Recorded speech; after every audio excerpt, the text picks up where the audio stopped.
আসসালামু আলাইকুম। আমন্ত্রণ বাংলা ভিশন সংবাদে আপনাদের সাথে আছি ফাতেমা জান্নাত আইরিন। পাবলিক বিশ্ববিদ্যালয়ের আন্দোলনরত শিক্ষক নেতাদের সাথে ওবায়দুল কাদেরের আজ বৈঠক হচ্ছে না, পরে হবে জানিয়েছেন শিক্ষক সমিতি ফেডারেশন মহাসচিব নিজামুল হক ভূঁইয়া। সর্বজনীন পেনশন প্রত্যয় স্কিম বাতিলের দাবিতে টানা চতুর্থ দিনের মতো কর্মবিরতিতে আছেন পাবলিক বিশ্ববিদ্যালয়ের শিক্ষকরা। ক্লাস পরীক্ষা সহ সব ধরনের একাডেমিক কার্যক্রম বন্ধ রয়েছে। পাবলিক বিশ্ববিদ্যালয়ের শিক্ষকদের আন্দোলন ভিন্ন খাতে প্রবাহিত করতে অর্থমন্ত্রী প্রতারণা ও হটকারিতার আশ্রয় নিয়েছেন বলে অভিযোগ করেছে বিশ্ববিদ্যালয়ের শিক্ষক সমিতি। এর আগে ১ জুলাই থেকে সর্বাত্মক কর্মবিরতি শুরু করেন ঢাকা বিশ্ববিদ্যালয়ের শিক্ষকরা। প্রত্যয় স্কিম প্রত্যাহার না হলে আন্দোলন চালিয়ে যাওয়ার কথাও জানান বিশ্ববিদ্যালয়ের শিক্ষকরা। সরকারি চাকরির প্রথম ও দ্বিতীয় শ্রেণীতে মুক্তিযোদ্ধা কোটা পদ্ধতি বাতিলের সিদ্ধান্ত অবৈধ ঘোষণা করে হাইকোর্টের রায় আপাতত বহাল থাকছে। এ বিষয়ে আজ আপিল বিভাগে শুনানি হওয়ার কথা থাকলেও তা হয়নি।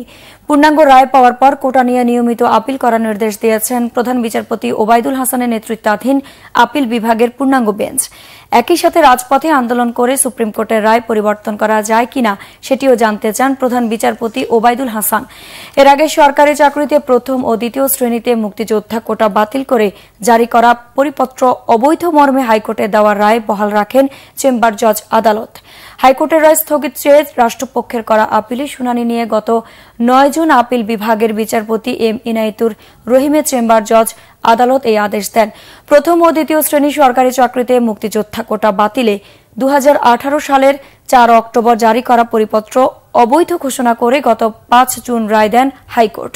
ফলে সরকারি চাকরিতে ৩০% মুক্তিযোদ্ধা কোটা আপাতত বহাল থাকল। দুদিনের ব্যক্তিগত সফরে আগামীকাল টুঙ্গিপাড়ায় যাচ্ছেন প্রধানমন্ত্রী শেখ হাসিনা।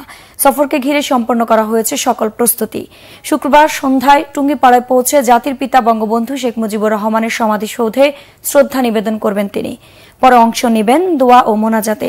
সফরের দ্বিতীয় দিন শনিবার বেলা ১১টায় বঙ্গবন্ধু স্মৃতি বিজড়িত গিমাডাঙ্গা টুঙ্গিপাড়া মডেল সরকারি প্রাথমিক বিদ্যালয়ে বঙ্গবন্ধু কর্নারের উদ্বোধন করবেন প্রধানমন্ত্রী। সেখানে শিশুদের নিয়ে এসো বঙ্গবন্ধুকে জানি শীর্ষক অ্যালবামের মোড়ক উন্মোচন করবেন শেখ হাসিনা। পরে টুঙ্গিপাড়া মাল্টিপারপাস পৌর সুপার মার্কেট পরিদর্শন করবেন। এছাড়া উপজেলা আওয়ামী লীগ কার্যালয়ে দলীয় নেতা কর্মীদের সাথে শুভেচ্ছা বিনিময়ের কথাও রয়েছে। শ্রম আপিল ট্রাইব্যুনালে হাজির হয়ে আজ ফের স্থায়ী জামিন চাইবেন নোবেলজয়ী ড মোহাম্মদ ইউনুস। এদিকে শ্রম আইন লঙ্ঘনের অভিযোগে ড মোহাম্মদ ইউনুসের বিরুদ্ধে দায়ের করা মামলা শ্রম আপিল ট্রাইব্যুনালকে দ্রুত নিষ্পত্তির নির্দেশ দিয়েছেন হাইকোর্ট। শ্রম আইন লঙ্ঘনের মামলায় ড মোহাম্মদ ইউনুস সহ ৪ আসামির ৬ মাসের সাজা হয় ১ জানুয়ারি। এরপর ২৮ জানুয়ারি রায় চ্যালেঞ্জ করে ড ইউনুস সহ 4 জনের জামিন দেন শ্রম আপিল ট্রাইব্যুনাল। শ্রম আপিল ট্রাইব্যুনালের সাজা স্থগিতের আদেশ স্থগিত করেন হাইকোর্ট। পাশাপাশি স্থগিতের আদেশ বাতিল প্রশ্নে রুল জারি করেন আদালত। বুধবার বিচারপতি মোহাম্মদ নজরুল ইসলাম তালুকদার ও বিচারপতি কাজী ইবাদতের হাইকোর্ট বেঞ্চে ৫০ পৃষ্ঠার এ রায় প্রকাশ করেন। বালুখুর্দের তাণ্ডব চলছে রাজবাড়ীর বালিয়াকান্দির নারুয়ায়। বছরের পর বছর গড়াই নদী থেকে অবৈধভাবে বালু তুলছে প্রভাবশালী চক্র। এতে হুমকির মুখে নদী তীরবর্তী বাড়িঘর, ফসলি জমি সহ বিভিন্ন স্থাপনা। প্রতি বছরই বাড়ছে ভাঙন। প্রশাসনের নীরব ভূমিকায় ক্ষুব্ধ স্থানীয়রা। রাজবাড়ীর প্রতিনিধি এম দেলোয়ার হোসেনের তথ্য ছবিতে ডেস্ক রিপোর্ট। ভোর থেকে রাত পর্যন্ত বালু তোলা হয় বালুয়াকান্দির নারুয়া খেয়াঘাটের কাছে বাক্সাডাঙ্গি এলাকায়। গড়াই নদীর মাঝখানে ড্রেজার দিয়ে অবৈধভাবে তোলা বালু বিক্রি হচ্ছে দেশের বিভিন্ন অঞ্চলে। এই বালু তোলার পরিণতিতে ভাঙছে নদী, পাল্টে যাচ্ছে গতিপথ, বিলীন হচ্ছে ফসলি জমি সহ আশপাশের বাড়িঘর। এ ক্ষতি মানতে বাধ্য হলেও প্রভাবশালীদের বিরুদ্ধে রুখে দাঁড়ানোর সাহস পায় না স্থানীয়রা। প্রশাসনও নীরব। গড়াই নদীর থেকে এই বালিটা আমরা কাটতেছি। বাদশা ভাইয়ের নেতৃত্বে 2 থেকে 3টা বোলগেট এখানে লোড হয়। আর কোনো সমস্যা হবে না। আমরা বলেছি যে কোনো সমস্যা হয় তাহলে আপনার দায়িত্ব। আমাদের এই বাড়ি এই পাশে ছিল, এই বাড়িটা ভেঙে গেছে। ভেঙে যাওয়ার পরে আমরা আবার এই পারে বাড়ি করছি। যে জমির দাম কয়টা বাড়ি করা যায়। এই রাস্তাটাও ভেঙে গেছে। সরকার এই রাস্তাটা করে দিয়েছিল। অনেক 2 পারের মানুষ খুব যাতায়াতটা খুব ভালো ছিল, কিন্তু সেই রাস্তাটাও এখন ভেঙে যাচ্ছে এই বালি কাটার জন্য। ওই পারে বালি কাটতেছে বিদায় এই পারের বস্তার ভারীতে আর কি মাটি দাবা চলে যাচ্ছে। এটা যদি সরকার বন্ধ করে তাহলে আমাদের বাসাবাড়ি আর কি বাঁচবে, আর না হলে তো আমাদের বাসাবাড়ি নিয়ে এখান থেকে ভাঙা চলে যাবে। উপজেলা নির্বাহী কর্মকর্তা জানিয়েছেন, গড়াই নদীতে কাউকে বালু উত্তোলনের ইজারা দেয়া হয়নি। নারুয়া ইউনিয়নে আমাদের হচ্ছে বা কোনো বালু মহাল নাই, কোনো ইজারাও দেওয়া নাই। এখানে যদি কোনো ড্রেজার বসানো হয়ে থাকে, অবৈধভাবে কোনো বালু তোলার ঘটনা ঘটে থাকে, তাহলে আমি অবশ্যই এটার বিরুদ্ধে ব্যবস্থা গ্রহণ করব।